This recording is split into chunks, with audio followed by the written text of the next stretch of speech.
Assalamualaikum warahmatullahi wabarakatuh. Waalaikumsalam warahmatullahi wabarakatuh. Selamat datang di podcast kami.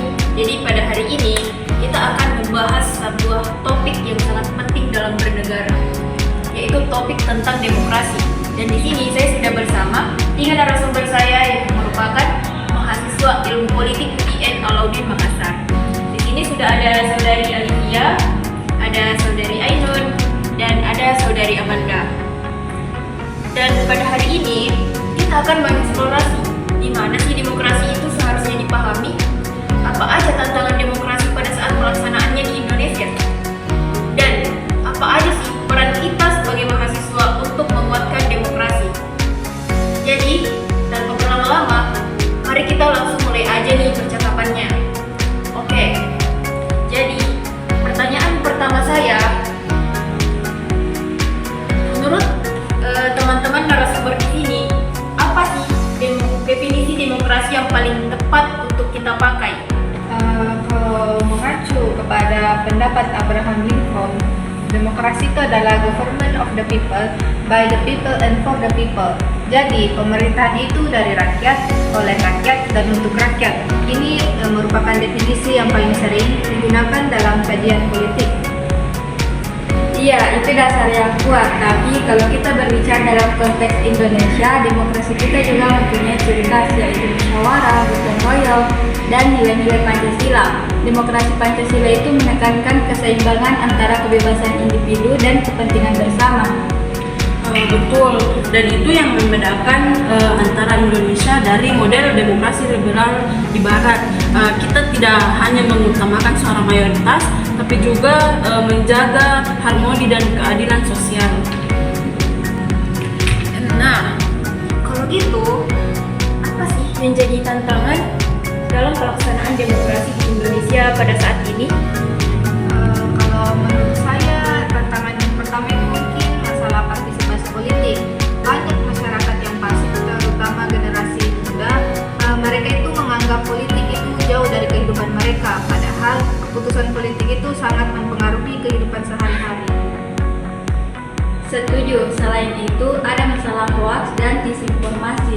Di era digital, persebaran informasi sangat cepat, tetapi tidak selalu akurat. Ini berbahaya karena bisa membentuk opini publik berdasarkan data yang salah.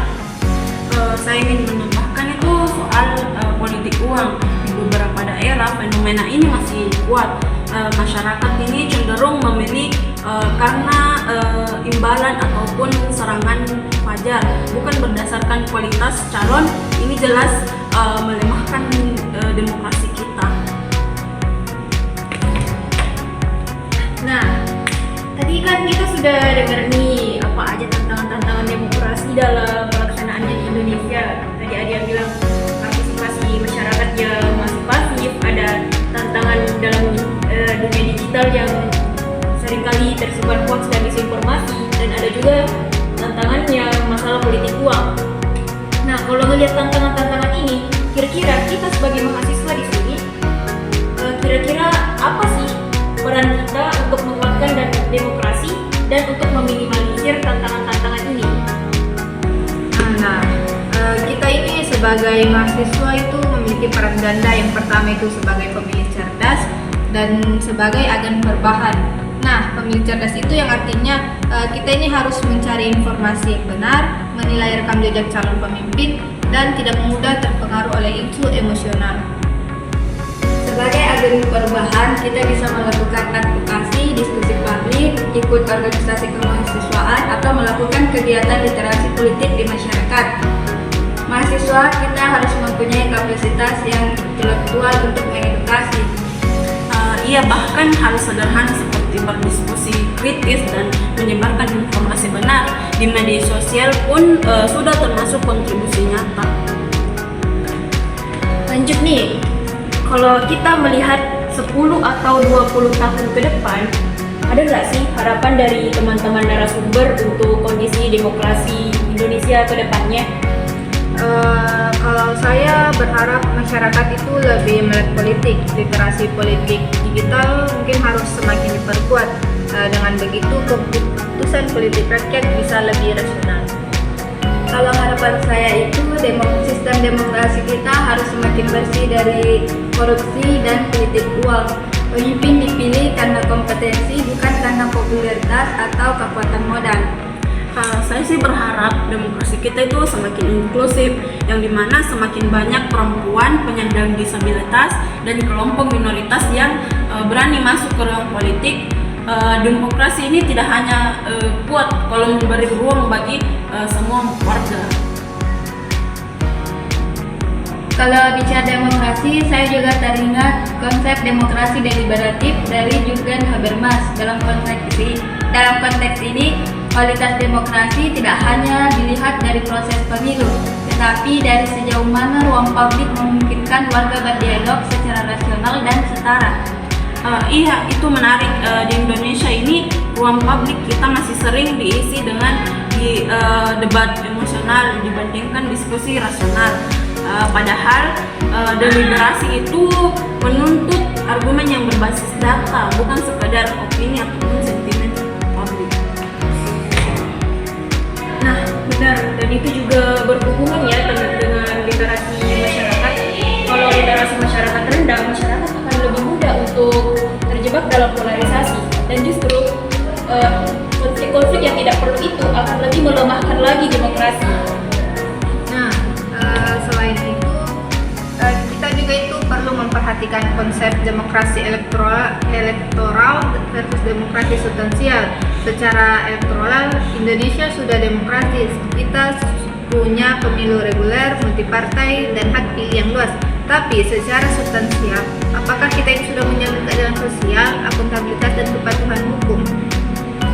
Nah, itu poin penting. Demokrasi membutuhkan institusi yang kuat. Lembaga seperti KPU, Bawaslu, KPK, MA, dan DPR harus berjalan independen. Kalau institusinya lemah atau terintervensi oleh kepentingan politik, demokrasi bisa menjadi rapuh. Selain institusi formal, ada juga institusi sosial seperti organisasi masyarakat sipil, media independen, dan kelompok komunitas. Mereka ini membantu mengawasi pemerintah dari luar struktur negara. Benar.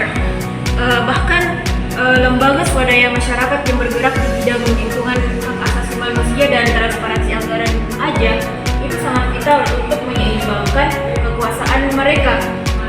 Kita juga jangan lupa dengan prinsip rule of law, di mana demokrasi tanpa supremasi hukum hanya akan menghasilkan kekacauan. Semua warga harus tunduk pada hukum yang sama, termasuk pejabat publik.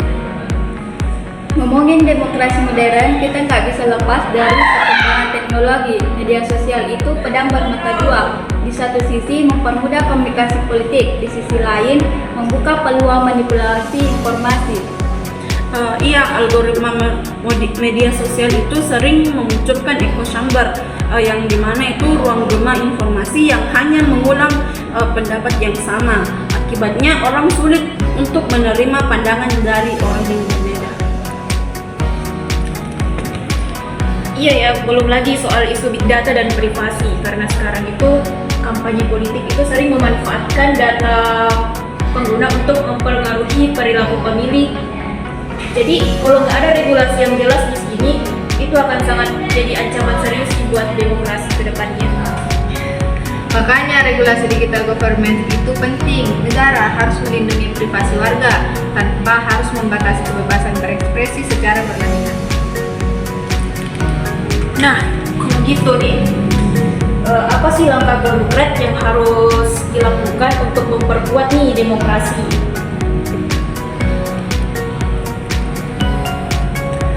Pertama itu meningkatkan pendidikan politik, tidak hanya di kampus tapi juga di sekolah-sekolah, komunitas dan ruang publik. Masyarakat yang paham politik akan lebih sulit untuk dimanipulasi. Kedua itu memperkuat transparansi pemerintahan, anggaran publik harus mudah diakses, proses kebijakan harus terbuka, dan pejabat publik perlu memberi laporan kinerja secara rutin. Dan yang ketiga itu memperbaiki rekrutmen politik. Partai politik harus selektif dalam memilih calon, mulai dari melihat basis kemampuan, integritas, dan komitmen, bukan hanya popularitas atau modal finansial saja. dan tentu saja memperkuat budaya demokrasi. Demokrasi bukan hanya prosedur tetapi etika, menghormati perbedaan, menghindari ujaran kebencian, dan menggunakan akal sehat dalam berdiskusi. Kalau dipikir-pikir itu demokrasi itu prosesnya panjang, tidak mungkin sempurna dalam waktu yang singkat. Betul, demokrasi itu tumbuh seiring dengan kedewasaan politik masyarakatnya. Nah, yang terpenting kita ini sebagai generasi muda harus tetap ikut berperan. Kalau kita apatis, demokrasi akan berhenti berkembang. Setuju, demokrasi yang baik tidak hanya bergantung pada pemimpin, tetapi pada kesadaran keseluruh warga negara. Baik teman-teman, kita sudah tiba di akhir obrolan kita pada hari ini dan sudah banyak perspektif tentang demokrasi yang sudah kita bahas bersama. Jadi sebelum kita tutup, saya mau mengucapkan terima kasih kepada ketiga narasumber saya yang sudah sempat hadir pada hari ini. Saudari Alivia, terima kasih. Saudari Ainun, terima kasih. Dan Saudari Amanda, terima kasih. Terima kasih sudah berbagi pandangan dan pengalamannya pada hari ini. Semoga diskusi kita benar-benar membuka wawasan dan mempersulit pandang baru tentang demokrasi. Nah, semoga pembahasan kita tadi ini dapat membantu kita memahami bahwa demokrasi itu bukan hanya konsep, tetapi juga praktik sehari-hari dalam menghargai perbedaan. Dan semoga juga mendorong kita untuk lebih aktif menyuarakan pendapat serta ikut terlibat dalam proses-proses penting sebagai warga negara. Terima kasih sudah mendengarkan sampai selesai. Semoga bermanfaat dan bisa jadi bahan refleksi bersama. Sampai jumpa di kesempatan berikutnya. Tetap berpikir kritis, tetap menghargai dan terus jaga nilai-nilai demokrasi. Terima kasih. Mungkin cukup sekian podcast pembahasan tentang demokrasi kita pada hari ini. Lebih dan kurangnya mohon dimaafkan. Assalamualaikum warahmatullahi wabarakatuh dan sampai jumpa di podcast selanjutnya. Bye.